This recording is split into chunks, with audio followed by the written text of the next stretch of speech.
Hey guys, I got a new knife review. I've also been getting a lot of requests for longer videos in the woods and also longer knife reviews. So this is going to actually cover both. I'm going to try a new style of knife reviews. And this is the first part. It's the introduction. It's basically going to be looking at the knife, not a review. And then after that, I'm going to go to the field and obviously do some cutting, batoning, yada yada, bushcrafting, outdoor vids. And then after that, I'm going to be going back to here and we're going to do the review. So, also for any hard use knife or any knife that's fairly expensive and we're expecting it to all perform, I'm going to be going to what's called the lab, which is going to be my backyard.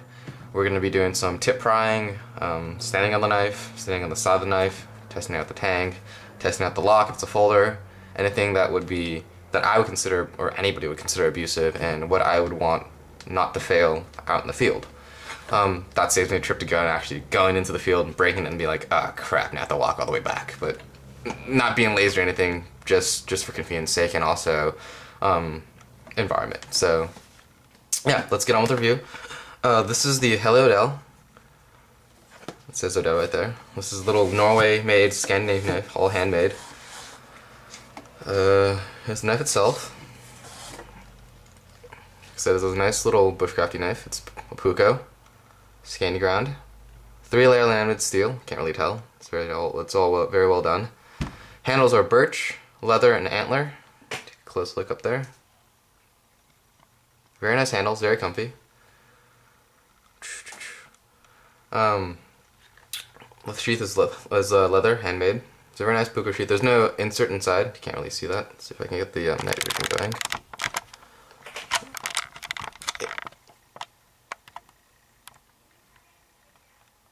Well, there's no liner in there. There's no plastic liner, so that's alright. It still fits in perfectly. And other little accessories, in this little cardboard tubing you get a cleaning cloth. It says Helle. It's fairly nice. And then, where's that? There it is. It's a little booklet.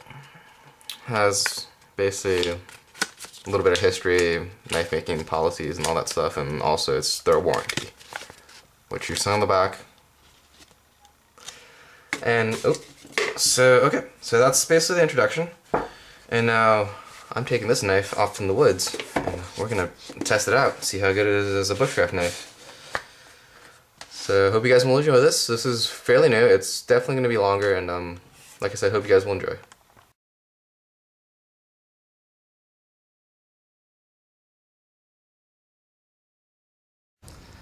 Hey guys, we're out in the woods.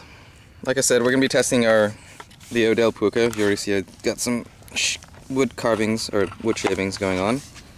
Here's the knife. My buddy here is going to hopefully help me use the camera a bit, so test out the... Alright, so right now we're just going to do make some shavings, or wood shavings. See, it just zips right through wood.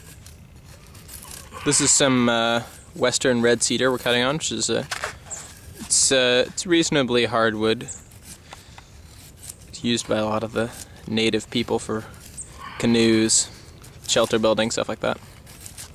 So there you go. That's enough.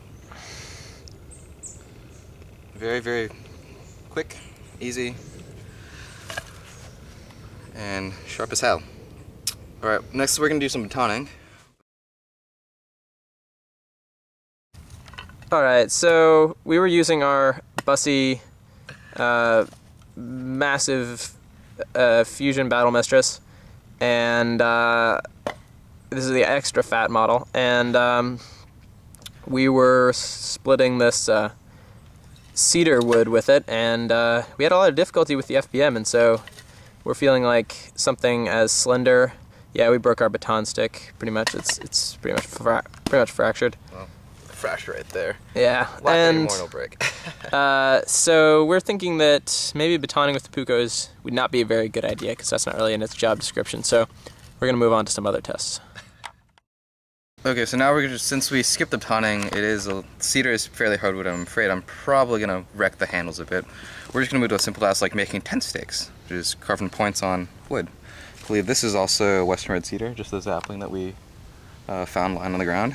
So you have your We can also talk about basic bushcrafting techniques such as